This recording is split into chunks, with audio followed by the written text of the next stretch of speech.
En el Ecuador, hablar de derechos humanos sobrepasa cualquier límite, ya que sin duda Ecuador es un país que desde sus raíces respeta y defiende los derechos de cada persona. La identidad, al ser Ecuador un país pluricultural, le da un plus al cumplimiento de estos derechos colectivos. Pues removiendo un poco la historia, en el año de 1948, la Organización de las Naciones Unidas ONU aprobó la Declaración Universal de los Derechos Humanos. Por ello, cada 10 de diciembre se realiza una conmemoración. Pero, ¿qué se entiende por derechos humanos?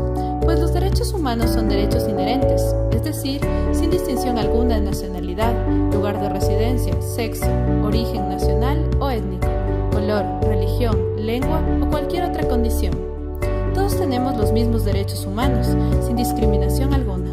Son interrelacionados, interdependientes e indivisibles.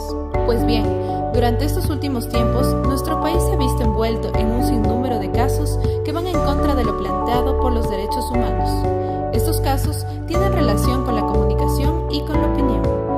Para que podamos hacer algo al respecto, es importante estar informados de lo que acontece a nuestro alrededor en cuanto a estos derechos.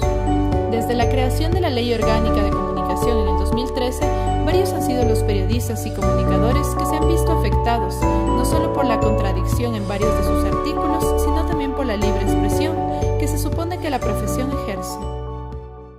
Se ha restringido en cierta medida una ley que en principio era de comunicación, se la ha convertido en una ley de medios, que simplemente en su espectro tiene la idea de cómo pensar, cómo actuar en los medios, y no cómo garantizar la participación y la expresión de todos y cada uno de los grupos sociales, de los movimientos sociales y de los ciudadanos. Es decir, solamente los grandes grupos de poder, los grandes grupos convencionales, tradicionales también se han visto beneficiados y en cierta medida, que argumentan esto, afectados. Pero el más afectado en realidad ha sido el ciudadano, que no ha tenido visibilidad frente a lo que son sus garantías.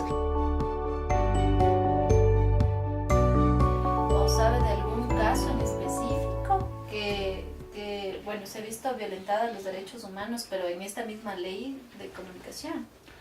Bueno, a nosotros, por ejemplo, nos habían comentado este tema que consta en la ley de comunicación, por ejemplo, el linchamiento mediático. Nosotros decíamos que el linchamiento mediático es una figura mediante la cual se establece una abstracción de lo que es el linchamiento mediático, a diferencia de lo que sería el linchamiento personal, que era un tema que estaba bastante crítico en algún momento de la historia del país.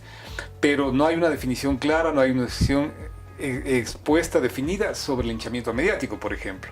O también las sanciones reiterativas, las sanciones recurrentes, frecuentes a distintos actores mediáticos, sociales que ha habido, ¿no? El derecho a la réplica usado de manera desmedida, la rectificación de manera impuesta, no de una manera ética, dialogante, sino más bien imperativa, ¿no? Entonces eso más bien ha restringido, y ahí más bien se ve la maquinaria del Estado, cómo ha influido, cómo ha repercutido en ese tipo de determinaciones sociales. Los derechos humanos no se mendigan, no se piden, sino más bien se lucha por los derechos humanos.